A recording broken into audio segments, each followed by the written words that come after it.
QR codes for the dead people. Graveyards are becoming smart spaces, but will today's technology last for eternity? The QR code's history is intrinsically tied to a quest for efficiency, thus mirroring the barcode's trajectory.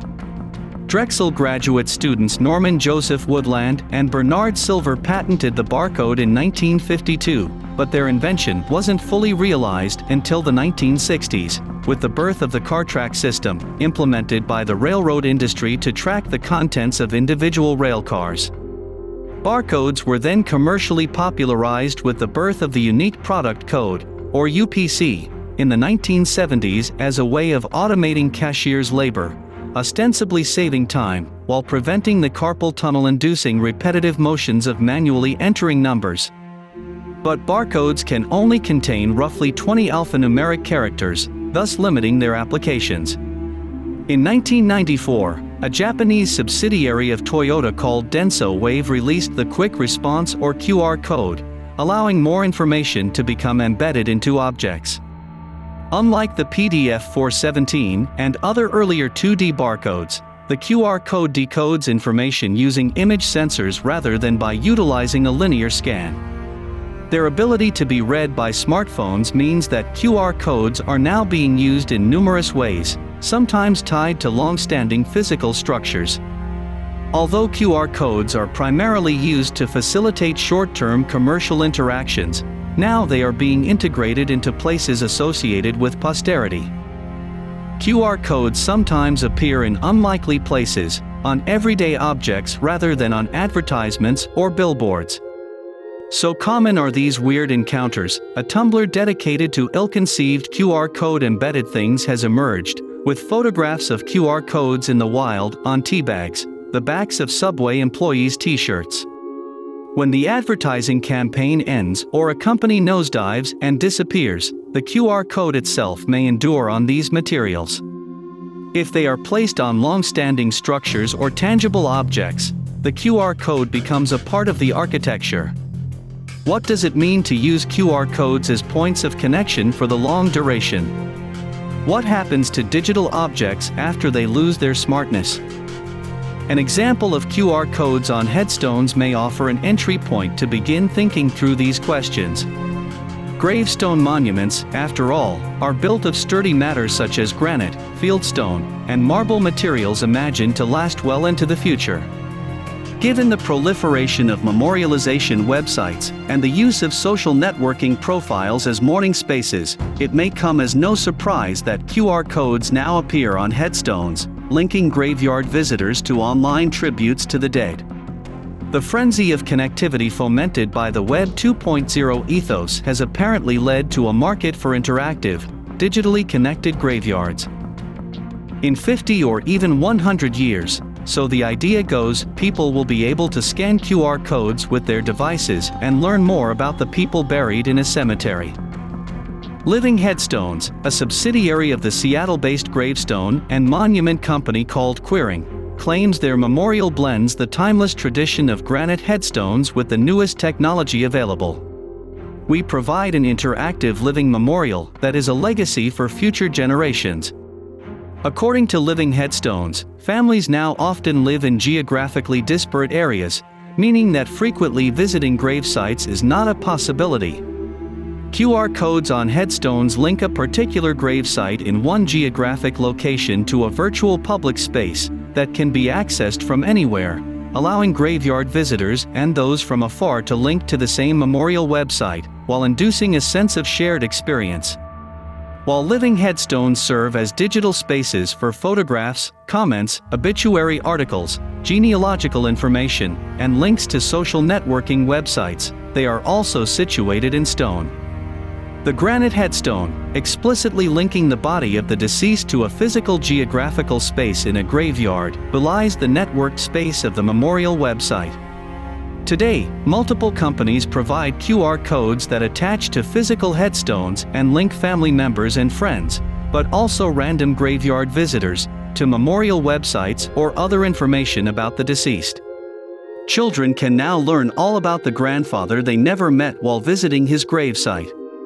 In 50 or even 100 years, So the idea goes, people will be able to scan QR codes with their devices and learn more about the people buried in a cemetery.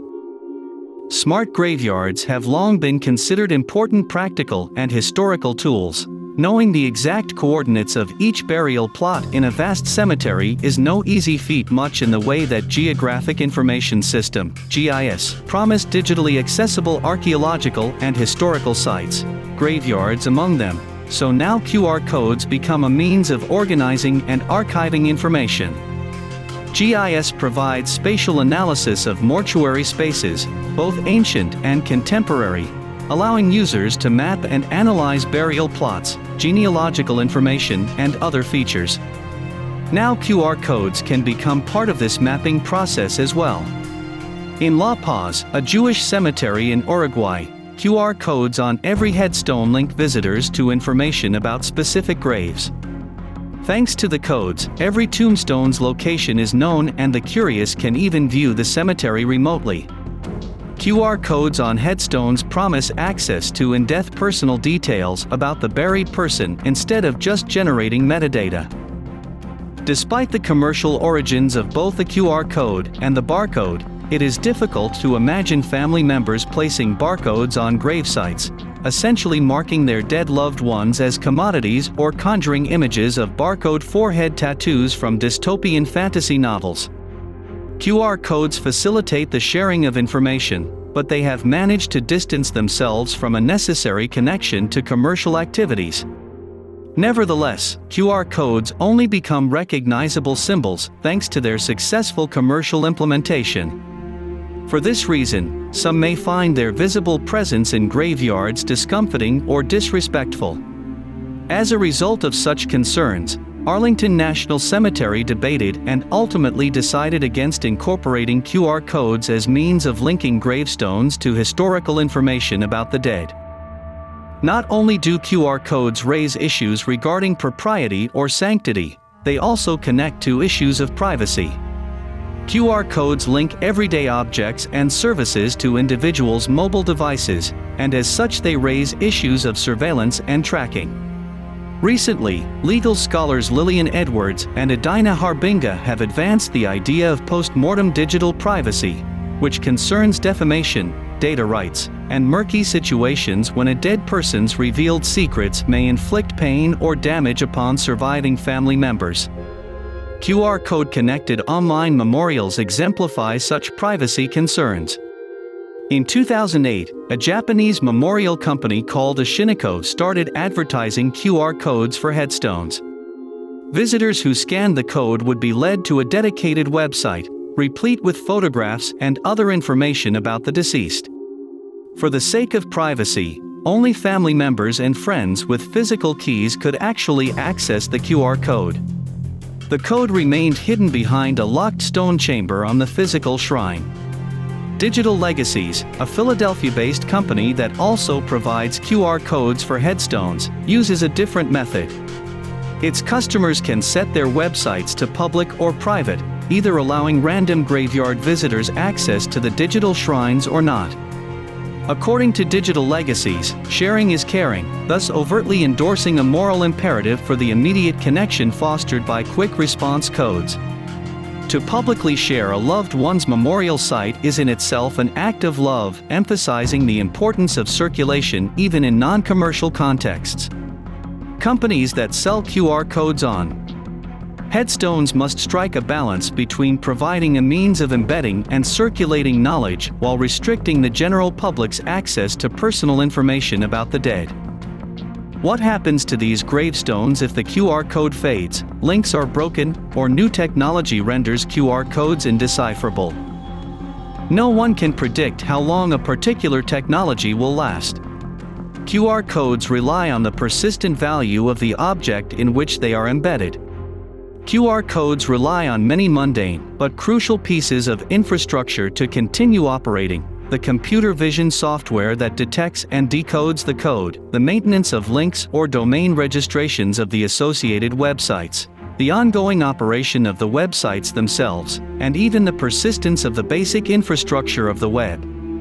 but in their gravestone incarnation, they also rely on the continued social value of a QR code emblazoned headstone. For the system to work, both the person under the stone and the technology linking the physical space to a digital memorial must remain relevant.